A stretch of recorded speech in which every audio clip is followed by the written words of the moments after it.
Pekný večer, ahojte priatelia. Veľmi pekne ďakujeme, že ste prišli dnes. Ja vás tu vítam na prezentácii projektu Námesto v budúcnosti, našej takmer ročnej práce. Nepodarilo by sa nám to bez pomoci mnohých z vás, zároveň by sa nám to nepodarilo bez pomoci našich partnerov. Hneď na začiatku by som začal takou vďakou nášmu partnerovi hlavnému HERN, čo je bývalé ZTS Strojárne Námestovo. Bola s nimi naozaj vynikajúca spolupráca a rád by som privítal na pódiu pána Miroslava Pálka, ktorý povie, prečo vlastne sa do toho pustili s nami. Pán Miroslav Pálka.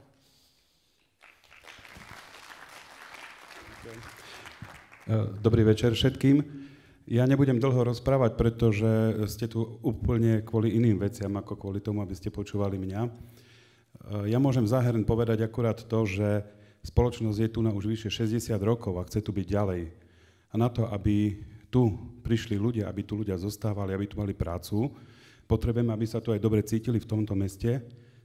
Všetci vieme, že je veľa vecí, ktoré tomuto mestu chýbajú a tento projekt, ktorý Jakub rozbehol, nám dával istotu, doslova istotu, že bude veľmi, veľmi zaujímavý, zatraktívni toto mesto a tým pádom splníme aj sami pre seba to, čo je pre nás to najdôležitejšie. Atraktivita regiónu preto, aby tu ľudia prišli, alebo aby tu aj ľudia zostali. Toto je náš hlavný zámer a držím prsty, aby sa všetko podarilo zrealizovať. Veľmi pekne ďakujeme, pán Pálka. Ďalej chceme poďakovať ešte niekoľkým partnerom Gymnáziu Antona Bernoláka, že nám poskytlo pracovné priestory pre workshop, tlačiarový kubík, ktorý nám poskytol všetky veci v rámci reklamy. My Orava ako mediálneho partnera, stavebník Riegel za to, že nám poskytol darčeky pre tých, ktorí tu boli zadarmo pracovať. Ranč u Edyho zase poskytol veľmi výhodné ubytovanie a v konečnom dôsledku aj dvom predajňam ručne stručne aj Športor na predávajú trička, ktoré si môžete zakúpiť aj vonku a všetko výťažok ide na podporu tohto projektu. Ďakujeme pekne. Teraz by som chcel zavolať na pódium človeka, čo je zodpovedný za toto celé a na všetkých ostatných do toho zatiahol. Je to dizajner, popri tom má ešte aj doktorát z marketingu. Časopis Forbes ho pravidelne zaradzuje medzi 30 najtalentovanejších Slovákov do 30 rokov. Jakub Tačin.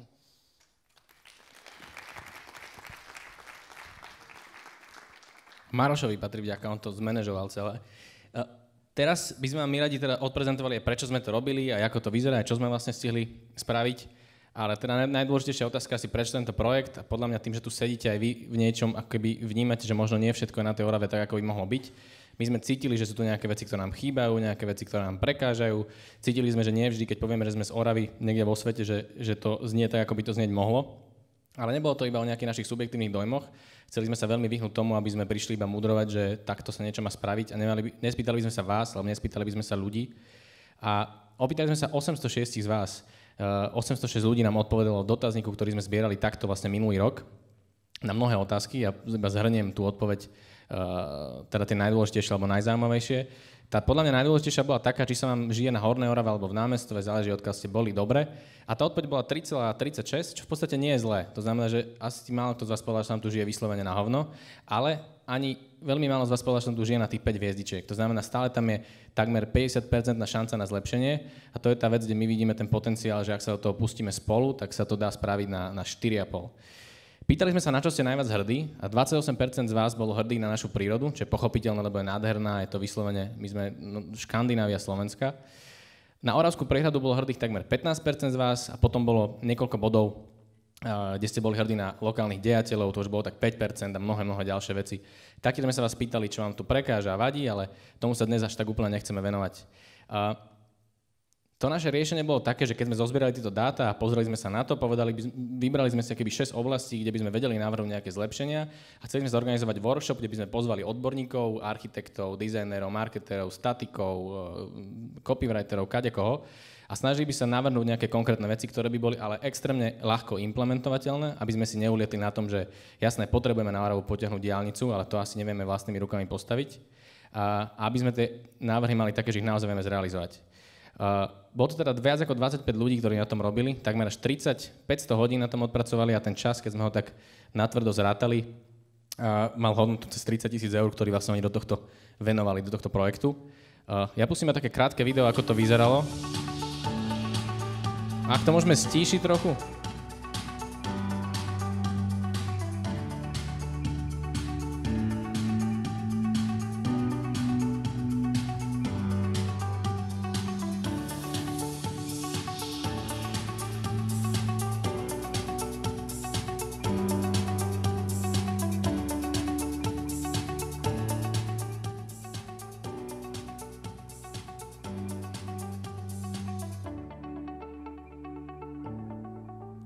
To video nemá až takú pridanú hodnotu samo o sebe, tak ja ho v kľude preskočím.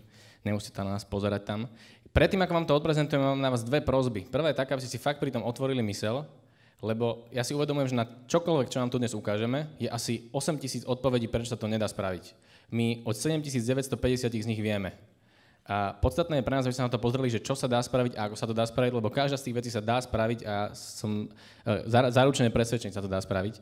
A druhý veľmi dôležitý bod je taký, že ani sme si nikdy nemali takú ambíciu hrať sa na najmúdrejších na svete, ani sme to nikdy nechceli robiť a mnoho z tých vecí sa dá vylepšiť. Ktokoľvek z vás, ak bude mať akýkoľvek nápad, tak sme tomu absolútne extrémne otvorení a mnoho z tých našich vecí má kopu nedostatkov, ktoré by sme spolu vedeli nájsť. Takže ani na to sa my nechceme teraz hrať. A hlavne preto to prezentujeme teraz tu, lebo vieme, že síce sme vedeli urobiť nejaké koncepty, návrhy, niektoré možno až skoro zrealizovať, ale bez toho, aby nám pomohli ľudia, ktorí tu aj dnes sedia, to nebudeme nikdy vedieť spraviť. Veľmi ich potrebujeme, takže vieme, že bez vás nespravíme nič. Táto prezentácia má 194 slajdov, ale ja rozprávam veľmi rýchlo, takže sa toho nemusíte bať, pôjde to celkom rýchlo. Prvý projekt a prvý tím, ktorý bol, to bol zhodou okolností môj tím, ktorý sa volal, že komunikačný tím a my sme sa venovali nejakej tvorbe identity, chceli sme vytvoriť identitu Hornej Oravy, že ako a čo máme vlastne komunikovať, aby o nás ten svet a Slovensko vedelo, že je tu nejaká vec, ktorá sa volá Horná Orava. Prečo je toto dôležité? Na Slovensku rastie počet turistov, ako vidíte, aj domácich, aj zahraničných návštevníkov. Tento rok ten skok bude ešte, by som povedal, že extrémne vyšší, práve kvôli teroristickým hrozbám, ktoré boli v Thajsku, Egypte a Turecku, takže ľudia museli meniť svoje dovolenky a rozhodli sa ostať na Slovensku. A ten počet turistov rastie, bude rásť a bude čoraz viac ľudí chcieť tráviť dovolenku doma. Najviac ľudí trávi dovolenku v Bratislavskom kraji, čo je v niečom pochopiteľné, to cez 1 000 000 ľudí, ale druhý najnavštevovanejší kraj je Žilinský, kde je cez 840 000 ľudí, to bolo minulý rok. To je všetko veľmi pozitívne, to je skoro 1 000 000 ľudí, ktorí tu chodí. Čo nie je až tak pozitívne, je, že na Liptov z nich chodí 57% a na Oravu chodí 9%, čo je 6-násobný rozdiel. Samozrejme, opäť nedá sa to vnímať iba tak, že oni tu nechodia, alebo by tu nechceli ísť, je to kvôli diaľnici, je to kvôli infraštruktúre, ďalším veciam, ale ten skok, ktorý tam je príliš veľký na to, aký je rozdiel medzi tými regiónmi. Že oni sú vlastne veľmi podobné a ponúkajú podobné služby. Keď sa pýtali šéfov regióna Liptova alebo významných osobností Liptova, že v čom to je, že sa im tak turisticky darí, tak oni pomenovali 5 či 3 základné faktory, že história, že majú nejaké historické dedičstvo, že majú zaujímavé podujatia, ktoré sa tam konajú a že majú prírodné krásy. A my sme sa na to pozreli, že vlastne to je úplne to isté, čo má Orava. Ale že úplne to isté. A prečo tam je teda ten skok? Že to je celkom problém, keďže máme rovnaké ingrediencie na ten úspech. My sme rozmýšľali, či urobiť ten brand Horná Orava, Dolná Orava, samostatne tú značku, či používať značku Bielej Oravy, ktorá sa tu kedysi používala. Ja som bol dosť za to, aby sme robili Hornú Oravu, aj to zadanie bolo také, že ideme robiť značku Hornej Oravy, lebo pre mňa ako občana Hornej Oravy bola vždy ona výrazne iná ako Dolná Orava. Pre ľudí z Dolnej Oravy sme my boli vždy tí viac sedláckejší a pre mňa bol Dolný Kubín zase vždy ľudia, ktorí mali bratislavský prízvuk a som sa na tom vždy smial, že ako je to možné, keď sú pár kilometrov od nás. V tých tímoch sme vždy mali aj ľudí, ktorí neboli z Oravy. Bolo vynikajúce vidieť, ako im je úplne jedno, či je to Horná alebo Dolná Orava. Oni sú radi, že vôbec existujú, že vedia, že existuje Orava. Takže sme si povedali, že teda Orava je iba jedna a nemá zmysel robiť žiadnu značku pre Hornú Oravu, nemá zmysel to deliť komunikačne nijak. Komunikuje tá Orava však rôzne. Okrem toho, že všetci nás skoro vnímajú ako televízor, že pre väčšinu ľudí Orava znamená televízor a výrobca televízorov, tak toto sú rôzne logá, ktoré sa používajú pri rôznych komunikáciách. Samozrejme, každá tá organizácia to používa v inom kontexte, je tam nejaký klaster, oficiálne znaky, starý historický znak, HKOčko. A potom nás veľmi turisti vnímajú cez logá elektrospotrebičov, samozrejme, lebo to je všade. A taktiež nás vnímajú cez logá turistických atrakcií, kde chodia, cez Oravský hrad, cez akvapark, skiparky a tak ďalej. Takže tá komunikácia je strašne rôznorodá a nemá nejaký zjednocovací spoločný charakter. V podstate žiadny. Ešte sme si povedali, že nemôžeme komunikovať na turistov, že v prvom rade musíme tú Oravu mať radi my a musíme ho poznať a potom vieme komunikovať na tých turistov. Bez toho, aby sme my poznali tie veci a vedeli o tom niekomu rozprávať, ťažko tu budeme láriť tých turistov. Takže sme sa sústredili do veľkej miery aj na nás, teda na občanov Oravy. A hľadali sme niečo, čo pozná o Orave naozaj každý a nie je to ten televízor, čo nebolo také celkom jednoduché. Ale potom sme to konečne našli a bola to pesnička Na Orave dobre, na Orave zdravo, ktorú v našom ľahkom teste poznal, že úplne každý a je to vlastne dokonalá značka celej Oravy, pretože hovorí presne to, aký sme. Nemáme najvyššie hory, nemáme najviac akvaparkov, lebo Liptov ich má, nie sme ako Alpy, ale sme presne, sme dobrí, cítite sa tu dobre, cítite sa tu ako doma. Tá pesnička môže byť náš slogan, hymna a všetko dokopy.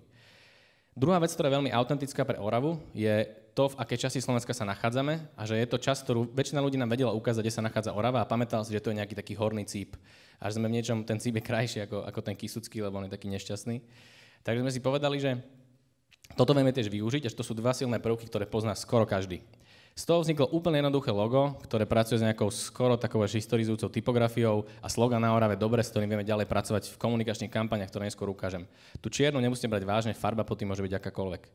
Taktiež sme kúpili doménu Na Orave dobre, k tomu sa neskôr dostanem, tam vznikne taký portál, takže vie to fungovať ako doména, vie to fungovať ako hashtag, ktorým označujete na sociálnych sieťach svoje príspevky. Už teraz to kopa ľudí robí, takže sa to veľmi na to hodí, že keď sa vám tu Na Orave niečo zadarí, tak to podvedome označíte tým hashtagom Na Orave dobre.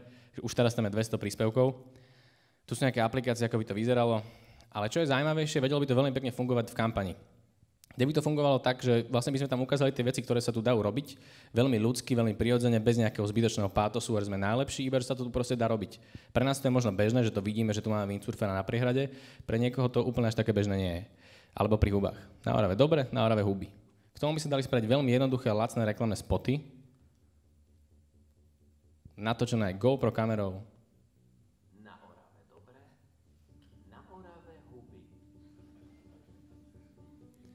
Nám to príde úplne normálne, že tu sú tie huby, ale ak ste tu mali niekedy niekoho zo zahraničia, ja si myslím, že tu chodia ľudia z celého sveta, ktorí sa ubytujú v Novoti na konci Novoti a chodia na huby celý týždeň.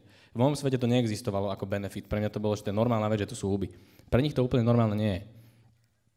Ďalšia verzia toho sloganu môže byť, že Na Orave dobre, lepšie, najlepšie, s oravskou prehľadou vzadu, Na Orave dobre, na Orave hory, Na Orave dobre, na Orave lyžovačka. Potom tie nálepky, my sme ich dali aj vyrobiť, asi že 100 alebo 200, vonku sú porozhadzované, tak ak chcete si ich kľudne môžete dať a môžeme si ich lepiť na auto alebo kdekoľvek. Okrem toho sa dajú urobiť aj keby odznaky alebo ďalšie aplikácie, že sme sa rozhodli to rozdeliť podľa regiónov, podľa okresov, aby každý okres mal nejaký svoj symbol špecifický. A vybrali sme to jednoducho, námestovský okres by mal priehradu, Tvrdošín by mal hory, to je presne hrebeň Západných Tatier a toto je Ostrý Roháč a Dolný Kubín by mal hrad. Vymýšľali sme aj kampane, ako to teda dostať medzi ľudí. Prvá vec bola, že na Orave je strašne veľa pekných miest a ľudia sa zväčša rozhodujú teraz cez internet, že si niečo vygooglia a hľadajú hodnotenia tej konkrétnej akcie alebo toho konkrétneho miesta. Chcú ísť na Kubínsku holu, tak hľadajú hodnotenia, či to je fakt dobrý skipark. A situácia je taká, že tých hodnotení tam veľa nie je. Pri Kubínskej holi je možno, že 3 sú alebo 4. Takže to vyzerá veľmi nedôveryhodne. My sme sa rozhodli to spojiť tak, že by sme tam pridali tie hodnotenia a vytvorili by sme fiktívne profily známym oravským rodákom, takže Anton Bernlák mal profil na Facebooku, Pavol Orsak Viezoslav mal profil na TripAdvisore a oni by tam dávali hodnotenia, ktoré by súviseli s tými ich umeleckými dielami, ktoré robili. Takže toto je Pavol Orsak Viezoslav, ktorý na TripAdvisore hodnotí Kubínsku holu. Pozdravujem vás z Lesy hory z tej duše, pozdravujem vás len okamih tam pobudnutia a tak ďalej. To znamená, že pre nás, ktorí to poznáme, to môže byť zábavné, že nebudete chápať, prečo Pavol Orsak Viezoslav hodnotí Kubínsku holu a pre cudzincov tam budú vidieť viac hodnotení, lebo oni aj tak nebudú vedieť, čo tam je napísané. Kampaň B, neviem, koľký z vás poznajú Tinder, mladší asi možno budú poznať, v podstate je to teraz moderná zoznamka, kde cez mobil si viete nájsť svojho partnera, milenca alebo čo potrebujete v danej chvíli. My sme sa rozhodli tam vytvoriť fiktívny profil dievčatko Oravsko, pretože ona má stále problém, že na Orave je švárnych chlapcov málo, ako sa spieva v pesničke. Takže sme vytvorili fiktívne dievča, ktoré sme urobili fiktívny profil, veľmi pekné fotky, to znamená, je taká, že cudná, ale nie je taká, že lacná, že presne tak to vyzerá, ako má vyzerať. A tí chlapci si sa teda budú písať a na druhej strane nebude to dievčatko Oravsko, ale budeme tam my. A my budeme prezentovať oravské zaujímavé veci. To znamená, že ich budeme volať do roháčov, alebo že nech sa prídu na Oravskú priehradu povoziť na vodnom skútri a oni chudáci až potom zistia, že to je vlastne kampaň a že to nie je naozaj to dievčatko Oravsko. Tretia vec je, ako sa dá využiť Liptov, ako sa dá zviesť na vlne Liptova. My vlastne máme všetko, čo má Liptov. Máme tie Tatry, Západné Roháče veľmi pekné, máme tiež akvaparky, máme podobnú prírodu, ako má Liptov a tí ľudia na ten Liptov chodia a my potrebujeme, aby si trochu odbehli na tú Oravu. A my sme sa rozhodli trochu ich zneužiť, oni majú veľmi veľa takých propagačných videí o Liptove a toto je taká asi najhajzelovskejšia vec, ktorú sme navrhli a najviac ma baví, že my by sme zaplatili reklamu pred každým z tých videí, ktoré chodia na YouTube o Liptove a dali by sme preto jednoduchú krátku správu. Všetko, čo uvidíte v nasledujúcom videu, môžete zažiť aj na Orave. To znamená, každý, kto by chcel pozrieť video o Liptove, by si chciať či nechciať pozrel, že Toto isté máš na Orave. Chceli sme tam dať také, že na Orave a lacnejšie, alebo na Orave a menej ľudí, ale oni by nám potom mohli opätovať, že na Orave bez diaľnice. Takže sme to nechceli urobiť tak, že úplne konfrontačne, je to stále sranda a vedelo by to veľmi pekne fungovať, bolo by to strašne lacné hlavne. Potom máme nejaké offline nápady, veľmi sú jednoduché, že vytvoriť také stopy, odkiaľ viete najkrajšie odfotiť roháče, odkiaľ viete najkrajšie odfotiť Oravskú priehradu. Máme v betóne vyliaté stopy a pritom iba cedula, že odtiaľ máte najkrajšiu fotku na Babiu horu napríklad spoza Oravskej priehrady. Ďalšia kampaň bola, ako využiť ľudí, ktorí chodia z Bratislavy autami, používajú takéto skupiny, kde cestujú a my by sme tým šoférom dali také balíčky reprezentatívnych prvkov o Orave a mohli by rozdávať tým ľuďom odznaky, nálepky. To sa chystáme vlastne spraviť, že aby si mohol reprezentovať tú Oravu a my ti to úplne v kľude zadarmo dáme.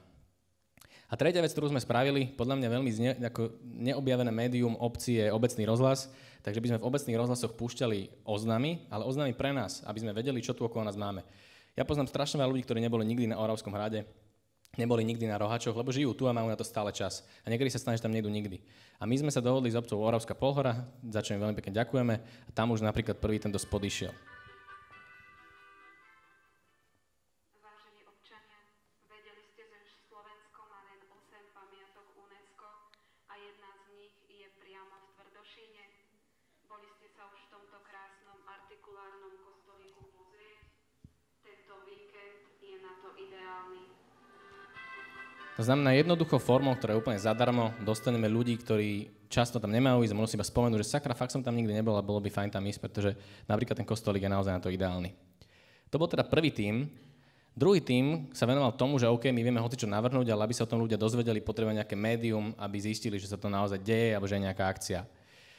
My sme si povedali, že sme vytvoriť nejaký online portál, ale tých portálov tu už bolo veľa, bude tu veľa, mnohé mali nejaký politický kontext, neskôr sa zmenili na normálne, mnohé boli spustené a potom skončili. Teda my sme si dávali veľký pozor na to, aby sme nielen navrhli portál, ktorý bude pekný, ale aby to vedelo aj fungovať a mal nejaký biznis model.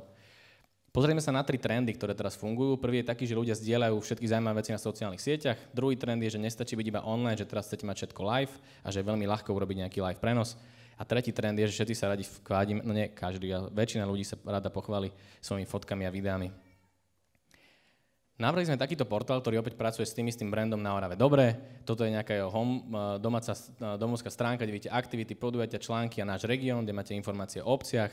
Keď ideme dolu, tak vidíme, že máme najnovšie, najčítanejšie, najodporúčanejšie články, či hľadaš turistického sprievodcu, 3 obľúbené miesta, kam môžeš ísť, v podstate tie články tam budú také, aké sa budú tvoriť, a dolu nejaká petička. Tá logika je taká, že každá téma má svoju farbu, s ktorou sa ďalej pracuje, reklama je čierna, podujatia sú modré, aktivity sú zelené, články sú jemne zelené. Ten portál je vlastne kompletne navrhnutý, takže si ukážem ešte nejaké ďalšie podstránky. Toto je podstránka, kde si vyberáte už aktivitu, to znamená, prišli ste na Oravu alebo ste Oravec a nemáte kam ísť cez víkend a chcete zistiť, čo sa tu vlastne dá robiť. Takže si vyberete, či chcete miesto aktivity, kde to chcete robiť, v ktorom okrese, typ aktivity, trvanie aktivity, či chcete iba na hodinku niekde vypadnúť alebo na 5. A takto vyzerá detail aktivity, takže vidíte presne, kde to je, máte tam popis, máte tam, že o čo tam ide, všetko vidíte na jednej obrazovke, môžete si to vytlačiť. A takto vyzerá potom, keď sa chcete napríklad ubytovať a môžete ísť naspäť na vybranú aktivitu. Čo je zaujímavé, chceme to spojiť s lokálnymi ľuďmi, ktorí mohli byť sprievodcami pre danú aktivitu. Mohlo by to byť spravené tak, že to môžete urobiť zadarmo, to znamená zadarmo prídu turisti a vy chcete spoznávať nových ľudí, tak im pôjdete ukázať niečo, čo by oni sami nevedeli zažiť, alebo to teoreticky môže byť aj spoplatnené, že vám za to zaplatia, že vy ste im išli ukázať niečo. Takto to vyzerá dolu, keď si to odskrolujete. Potom sú tam ďalšie časti, toto je event, toto je konkrétne z dňa pre všetkých, takto by mohla vyzerať podstránka od nich pre všetkých, kde by ste mali všetky potrebné informácie, chalani by nemuseli robiť ani vlastnú stránku, bolo by všetko tu. A potom sú tam blogové články, to znamená, že nejaký článok o cyklistike, ako sa tu dá bicyklovať a či sa tu oplatí bicyklovať a mnohé ďalšie veci. Nie je to teda iba o tom dizajne, ale to je o tom, že ako by to fungovalo. Fungovalo by to tak, že my by sme zbierali obsah, ktorý sa teraz už tvorí a vytvárali by sme vždy iba jeden článok týždenne. Nie 10 článkov, nie 20 článkov, iba jeden a ten bol naozaj dobrý a bol by taký, že by ste ho chceli zdieľať. To sú nejaké nápady toho, že o čom by mohli byť tie články. A je za tým aj business model, nechcel som vás tu nudiť nejakými tabuľkami, ale je to v podstate vyrátané, že by to malo fungovať a sú tam nastavené rôzne kanály toho, ako by to bolo spoplatnené, ako by si to na seba vedel zarobiť. Takže opäť, ak to niekto chce reálne spraviť, máme to navrhnuté, už sa to aj programuje. V podstate to len treba dotiahnuť. Tretí tím, my sme ho nazvali spoločenský tím a riešili sme tému, že ako ukázať dôležité miesta na Orave, o ktorých možno mnohokrát ani my nevieme, že sa tam niečo zaujímavé stalo alebo že nejakým spôsobom to miesto je dôležité. V prvom rade by som chcel povedať, čo je to rajštok. Ak mnohí z vás nepoznáte Goralčinu, ani my sme to nevedeli ešte do minulého týždňa. Toto, čo vidíte vpravo, to je typické označenie, ktoré poznáte z Google Maps alebo z akýkoľvek map teraz. Je to PIN, po anglicky, po slovensky sa to dá preložiť ako pripínačik. A zistili sme, že po gorálsky sa to povie rajštok, čo je veľmi pekné slovo. My sme práve takýmito pinmi chceli označiť aj tie fyzické miesta. To znamená, nielen na Google Maps vidíte ten pin, keď tam je niečo dôležité, ale vy aj vo fyzickom svete viete vidieť takýto pin, teda takýto rajštok. Povedali sme si, že OK, poďme to spraviť. Mal by asi 3 metre a bol by zo železa. Máme samozrejme celé akože to navrhnuté, vymyslené, ako by to fungovalo. To vnútro sa dá otvárať, lebo tam musíte meniť baterky alebo LED pásy, keďže je to podsvietené. Nejdem vás tým úplne zaťažovať technologickými vecami, ale hore je v podstate LED solárny panel, takže to nemusí byť nápojené na elektriku a to vnútro svieti. Vybrali sme zatiaľ 3 miesta, kde by to mohlo byť. Prvá je Hajovňa pod Babou horou, druhé je židovský cintorín v Námestove a tretie je Slainský ostrov, respektíve označiť miesto, kde sa narodil Anton Bernolák. Toto sú nejaké vizualizácie, ako by to vyzeralo. Je to jednak jednej na židovskom cintoríne, on má 3 metre ten pin. Vidíte aj hore pekne, že je ten solárny panel a to vnútro je podsvietené. Takto to vyzerá pod Babou horou. Vie to byť prelieska, ak chcete, môžete sa na to zavesiť, lebo je to z kovu, tak s tým môžete robiť, čo chcete. Vie to byť ihrisko, ak máte za sebou frisbee a nebojíte sa. Vie to byť fotopoint, ak sa chcete s tým fotiť. Vždy boli umiestnené tak, aby ste cez ten výrez, cez ten kruh mohli odfotiť niečo, čo je pekné. To znamená, on by bol tak otočený ten pin, aby ste cez to buď odfotili roháče, alebo cez to mohli odfotiť Babiu horu. Toto by bol dosť dôležitý faktor. A tento je podľa mňa najzaujímavejší a najkrajší. On by označoval miesto, kde sa narodil Anton Bernolák a označoval by zatopenú obec Slanicu. Vyzerá to možno celkom zložité, ako by sa to dalo spraviť, ale v podstate by to bola bojka a tých riešení na to, ako to spraviť, je niekoľko. Sú to veci, ktoré normálne fungujú. Toto sú nejaké ukážky zo sveta. V Londýne nemajú problém tam dať veľkého zeleného zajaca. Nie som si istý, či to je zajac, nechcem im krivdiť. Taktiež tieto piny by boli umiestnené na mape. Ak budeme mať ten portál, tak na mape toho portálu, kde to bude umiestnené. Ak nebude ten portál, dá sa to jednoducho umiestniť z Google Maps. Trvá to 3 minúty urobiť takúto mapu a viete urobiť túru po tých pinoch. My máme aj nejaké nacenenie, aj keď zatiaľ nie je úplne presné, dali sme to ešte naceniť do hernu, takže ak získame presné nacenenie, uvidíme, že koľko to bude stať. Napríklad pán riaditeľ Gimpla už povedal, že jeden by v kľude dal pred gymnázium a myslím, že by sme sa dohodli s viacerými obcami. Bolo by na tom pekné, že by sme mali jednotný, unifikovaný štýl označovania zaujímavých miest. Tá obec by vedela presne, ako to má urobiť, ako to má postaviť, koľko to bude stať a bol by to jednotný systém po celej Orave. Druhý tým riešil, ako naštartovať aktivitu ľudí, keďže ako sme sa aj teraz s pánom primátorom bavili, je to niekedy dosť také apatické a vlastne dneska vás tu není až tak veľa, čo o tom tiež iba svedčí, že nie je to také jednoduché naštartovať tých ľudí, aby začali niečo okolo seba robiť a prestali byť pasívni. Veľa ľudí chce niečo meniť, teda okolo seba, aj tak to hovoria, aj v tej krčme vám to povedia. A chcieť, ako vidíte, keď si pozeráte všetky tie kulinárske show s tými svetoznámymi kuchármi, často neznamená vedieť. Že síce máte pocit, že ten výsledok bude taký, lebo ste robili všetko, ako tomu povedal, no ale na konci dňa to vyzerá úplne inak. To riešenie, ktoré tento tím urobil a ktoré vlastne ešte sa dostanem k tomu problému, ktorý riešil, je, že aj keď vy niečo chcete spraviť, zväčša prídete na tie prvé problémy, ktoré tam prídu, že odkiaľ zoženiem peniaze a ako mám urobiť ten rozpočet. Potrebujem nejaké povolenia, s kým mám komunikovať ohľadne tých povolení.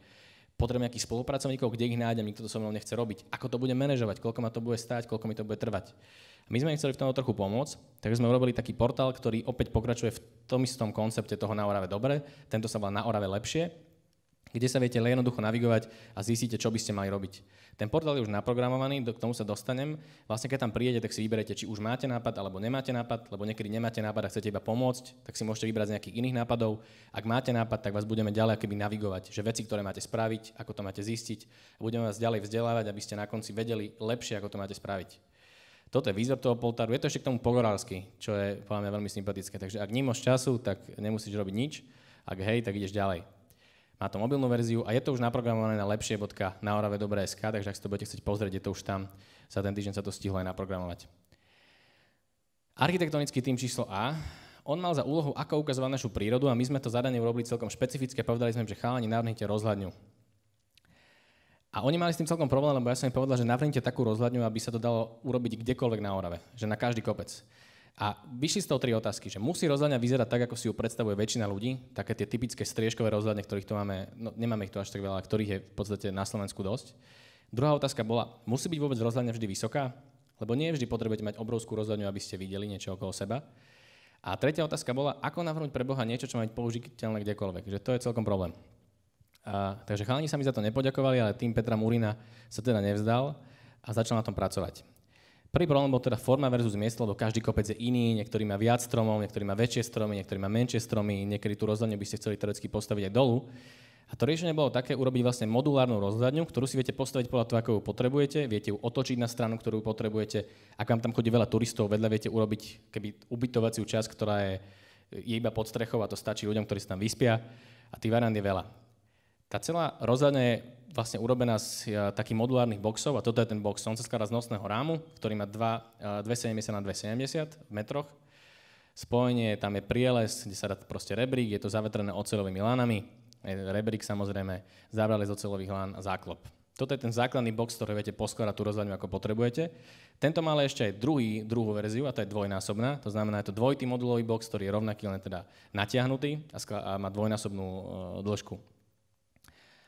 Toto je pôdorys, to možno pre pána načína, ale neviem, či nás ostatných, či nám to vôbec niečo bude hovoriť, takže to iba tak akoby rýchlo prebehnem. V podstate má to cez 17 metrov tá rozhľadňa, táto konkrétna, ktorú sme navrhovali. Ale dá sa z toho poskladať akákoľvek iná, tam je vlastne model.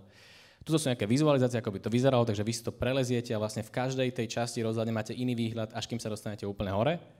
A takto to je zasadené v nejakej fiktívnej realite. A pekné vizuácie, chlapci, ale kto to teda vyrobí?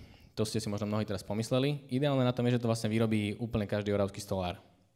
Lebo je to strašne jednoduché.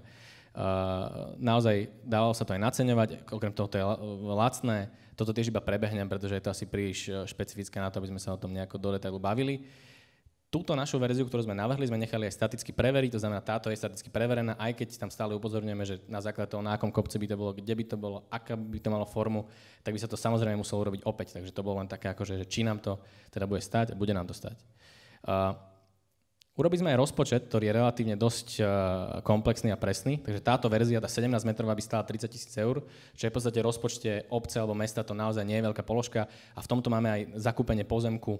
Ale čo je zaujímavejšie je náklady na ten jeden box, na ten modulový box iba ten jeden alebo ten dvojitý, to vidíte tuto hore, ten základný modul stojí 1400 eur a ten dvojitý modul stojí 2600 eur, čo je naozaj v podstate smiešná suma na to, že z toho viete poskladať a rozhľadňu, akú potrebujete, aj keď nesmieme zabudnúť, že by ste museli robiť tie prípravné práce.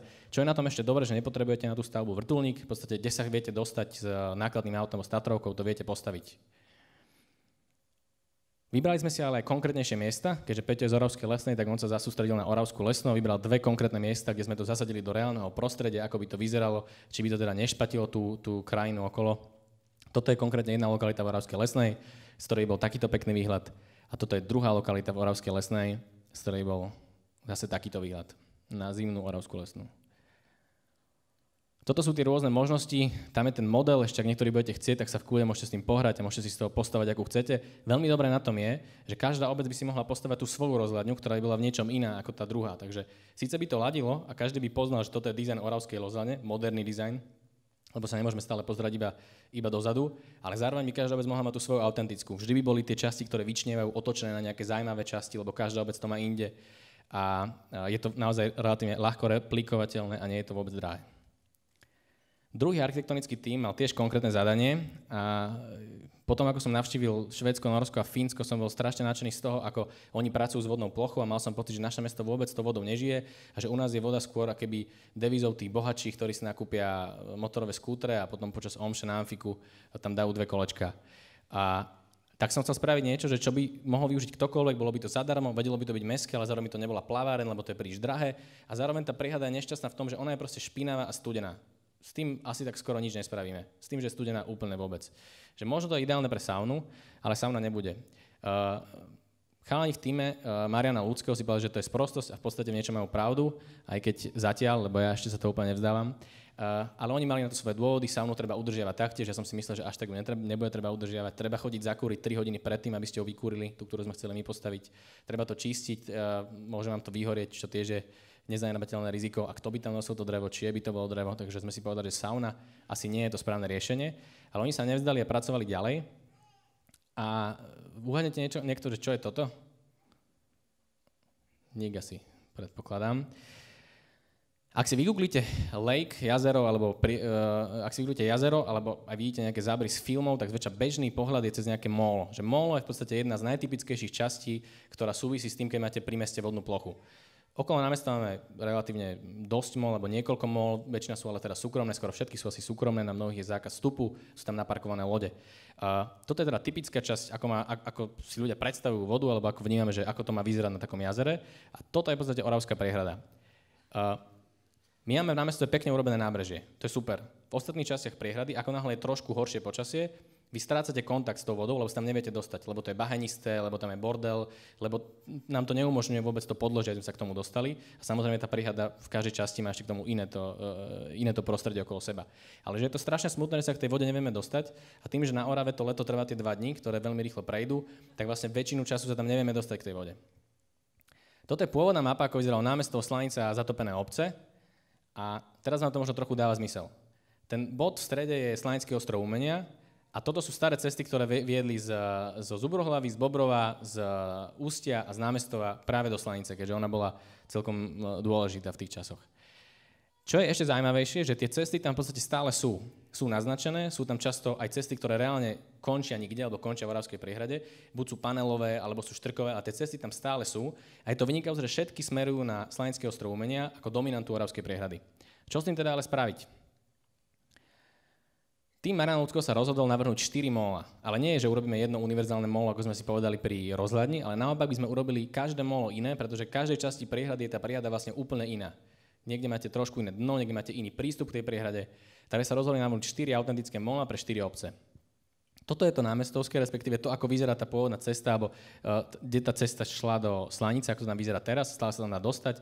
Je to taký ten cíp, ktorý možno mnohí poznáte. A prístup je vlastne priamo z prostredia mesta a mohol by to byť ďalší verejný priestor mesta, kde by ste vedeli ísť, kde by to bolo naozaj že mestské, kde by to rozširovalo to mesto ďalej a bližšie k vode.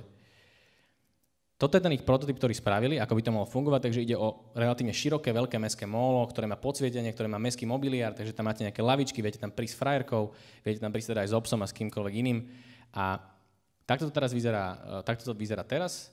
A takto by to mohlo vyzerať potom. Ja viem, že hladina Oravskej priehrady teraz ako je vyrovnávacou nádržou sa mení a ja viem, že tam je kopa vecí, ktoré by boli problémom, ale bolo by to realizovateľné a bolo by to krásne mať tam molo, po ktorom sa môžete prejsť. Otázka je opäť dĺžka toho mola, ale takto teda navrhli oni, že by to mohlo vyzerať ako naozaj mestské molo. Druhé molo Zubrohlavy, opäť smeruje na Slanické ostrov umenia a ten vstup vyzerá takto, to znamená, je to kamenná cesta, kde musíte prejsť cez rašelinisko, ale opäť to môže mať svoje čaro. Môžete pozorovať vtáctvo, môžete tam ísť na bicykli.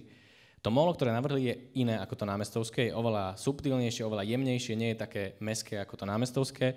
Je veľmi jemné drevené molo, vlastne také štandardné typické molo, ktoré poznáte z filmov a kade, takže vyzeralo by to nejako takto. Opäť to smeruje krásne na ten Slanický ostrov umenia. Tretie molo Bobrové, tam ide panelová cesta, čo je úžasné, že tie stromy vlastne vytvárajú taký pocit ako až katedrále, keď tam idete. A to miesto, kde smeruje tá cesta, je lokálmi často využívaná ako nejaká pláž. Takže oni tam už aj teraz chodia, samozrejme chodia tam aj rybári. A čo tam spraviť? Tam chalani vymysleli akoby dlhé betónové molo, ktoré pomaly klesá do Oravskej priehrady. Podľa toho, aká je vysoká priehrada, tak takú výšku toho mola vlastne máte od okrytu. Takto to tam vyzerá teraz, takto by to mohlo vyzerať potom zásahu. A štvrté molo v Ústí, to je v niečom aj najzaujímavejšie. Tá cesta je tam cez les, kde okolo kostolíka musíte prejsť a prechádzate cez les, je to veľmi tichá časť. Je to vlastne najďalej od aj Slanického ostrova umenia, aj od Námestova a chodí tam kopa rybárov, takže na nich by sa musel tiež brať ohľad. A tým Marián Ľudskou navrhol riešenie, kde to molo taktiež klesá pekne do Oravskej priehrady, jedna jeho časť, ak chcete okúpať, alebo vám tam pesko, či to je jedno, ale druhá časť je vlastne ako vyhliadka, takže tá je vyvýšená a tam by mohol byť tie okuliare, ktoré poznáte zo všetkých vyvýšených miest, ak ste boli v Bratislave, na Ufe a kdekoľvek inde. Takže by ste vedeli pozorovať ten Slanický ostrov, vedeli by ste možno dovidieť do Námestova a keďže je to najďalej to molo, takže tam tá vyhliadka je najautentickejšia a najlepšie by tam vedela fungovať. A toto je vizualizácia, ako by to mohlo vyzerať. A tu vidíte rybára, ktorý sa práve teší zo svojho úlovku, ktorý tam predtým nebol. Takže vidíte, vďaka molu oni majú chytajú viac rýb. Čo je ale zaujímavejšie, viem, že mesto pracuje na projekte cyklochodníka z dlhodobého hľadiska. V podstate okolo Oravskej priehrady, ak tu má byť nejaký reálny zmysluplný turizmus, tak bude musieť byť chodník v podstate až možno okolo celej Oravskej priehrady, keď neviem, či to bude možné, ale nejaká forma cyklochodníka bude musieť ísť okolo. Vtedy to je veľmi zaujímavé, keby ste vedeli spojiť tie mola, vedeli by ste takto urobiť keby atrakcie okolo tej priehrady, že vždy si viete oddychnúť, vidieť úplne inú časť priehrady a zažiť úplne iný zážitok z tej Oravskej priehrady.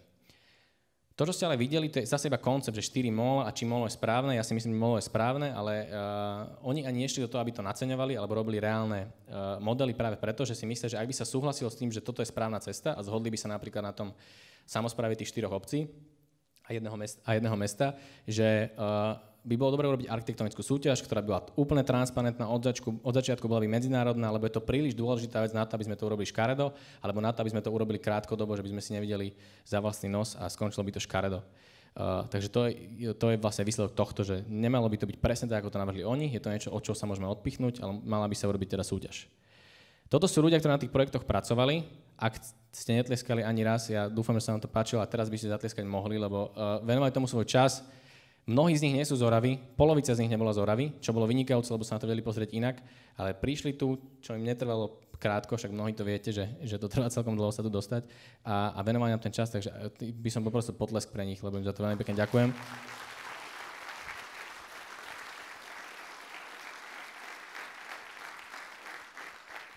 Ja by som chcel ešte raz zdôrazniť tú vec, že my sme nechceli byť nikdy konfrontační a nechcem byť konfrontační. Opäť nemyslíme si, že toto sú najlepšie riešenia, ja si myslím, že sú to dobré riešenia, mne sa páči, nemusí sa páčiť každému, je to opäť na nejakú ďalšiu diskusiu. Vieme, že nespravíme sami nič. Ako mi povedal Vlado Lodecký z Hrhova, tak on povedal, že tú rozhľadňu tam už akože idú stavať. Nie sú to veci, ktoré sú nerealizovateľné, opäť to bude záležať iba na nás, to isté s tým portálom, to isté s tou identitou Oravy, záleží, či to budeme chcieť spraviť. Ak sa nám niektorý z tých projektov páčil, my o tom máme samozrejme viac, toto bolo veľmi tak rýchlo prebehnuté a povedané, aby som vás neunudil k smrti, tak nás kontaktujte a spojíme sa a verím tomu, že tie veci budeme vedieť spraviť, alebo posunúť ďalej, alebo možno naštartovať niečo, z čoho vnikne niečo úplne iné, presne ako pri tej saune, že nakoniec sme zistili, že saunu možno nepotrebujeme. Takže sa nám kľude ozvite, my budeme veľmi radi a spojíme vás aj s tými team lídrami jednotlivých tímov a verím, že sa nám to podarí. To je všetko.